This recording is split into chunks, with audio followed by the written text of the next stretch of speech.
নমস্কার বন্ধুরা, আইসিসি টি-20 ওয়ার্ল্ড কাপ 2024-এর পয়েন্টস টেবিল পুরো উন্মাদ হয়ে গিয়েছে।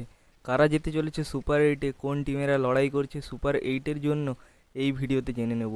এবং 4 বড় টিম এই টি-20 বিশ্বকাপ 2024 থেকে বেরিয়ে গিয়েছে। ভিডিওটি খুবই গুরুত্বপূর্ণ হতে চলেছে, ভিডিওটি শেষ পর্যন্ত দেখার অনুরোধ রইল। প্রথম গ্রুপ ডির কথা বললে সাউথ আফ্রিকা 3 ম্যাচে 3 ম্যাচ জিতে সুপার 8-এ নিজের জায়গা কনফার্ম করে নিয়েছে। এই বিশ্বকাপ থেকে শ্রীলঙ্কা পুরোপুরিভাবে এলিমিনেট হয়ে গিয়েছে। শ্রীলঙ্কা আইসিসি টি-20 ওয়ার্ল্ড কাপ 2024-এ খুবই খারাপ প্রদর্শন করেছে। বাংলাদেশ কাল নেদারল্যান্ডকে হারিয়ে 4 পয়েন্টের সাথে নম্বর 2-এ রয়েছে।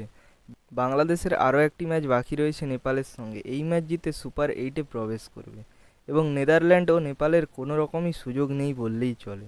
গ্রুপ সির কথা বললে সবচেয়ে বড় ব্যাপার, নিউজিল্যান্ড এলিমিনেট। ওয়ার্ল্ডের চ্যাম্পিয়ন টিম আইসিসি টি-20 বিশ্বকাপ সুপার 8-এর আগে এলিমিনেট হয়ে গিয়েছে। নিউজিল্যান্ড আইসিসি টি-20 ওয়ার্ল্ড কাপ 2024-এ ঠিকঠাক প্রদর্শন করতে পারেনি। এই গ্রুপ থেকে ওয়েস্ট ইন্ডিজ দুর্দান্ত খেলেছে এবং কোয়ালিফাই করে গিয়েছে, ও আফগানিস্তান আজ পাপুয়া নিউগিনিকে হারিয়ে সুপার 8-এ জায়গা করেছে। খুবই ভালো ক্রিকেট খেলেছে আফগানিস্তান। সুপার 8-এর জন্য ওয়েস্ট ইন্ডিজ ও আফগানিস্তান কনফার্ম। গ্রুপ বিতে এখন পুরো পয়েন্টস টেবিল জমে উঠেছে। অস্ট্রেলিয়া 3 ম্যাচে 3 ম্যাচ জিতে সুপার 8-এর জন্য কোয়ালিফাই করে গিয়েছে, কিন্তু স্কটল্যান্ড ও ইংল্যান্ডের মধ্যে বড় ধরনের রোমাঞ্চকর ম্যাচ সৃষ্টি হয়েছে।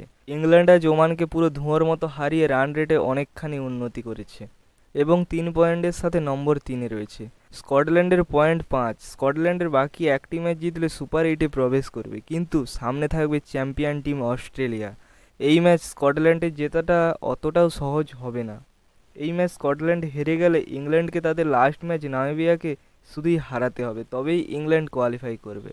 গ্রুপ এতেও বড় ধরনের জল্পনা চলছে। ইন্ডিয়া বর্তমান কোয়ালিফাই করে গিয়েছে, কিন্তু ইউএসএ যদি আজ আয়ারল্যান্ডকে হারিয়ে দেয় তাহলে পাকিস্তান টাটা বাই বাই। কিন্তু যদি এনি চান্স আজ ইউএসএ ম্যাচ হেরে যায় তাহলে পাকিস্তান লাস্ট ম্যাচ জিতে সুপার 8-এর জন্য প্রবেশ করতে পারে। ইউএসএ দুর্দান্ত ক্রিকেট খেলেছে। টি-20 বিশ্বকাপ 2024-এ আজকের ম্যাচেই বোঝা যাবে যে কে যেতে চলেছে সুপার 8-এ। ভিডিওটি ভালো লাগলে একটি লাইক করুন, চ্যানেল নতুন হয়ে থাকলে চ্যানেলটিকে সাবস্ক্রাইব করে রাখুন এবং পয়েন্টস টেবিল সম্বন্ধে বিস্তারিত খবর পাওয়ার জন্য ধন্যবাদ সবাইকে।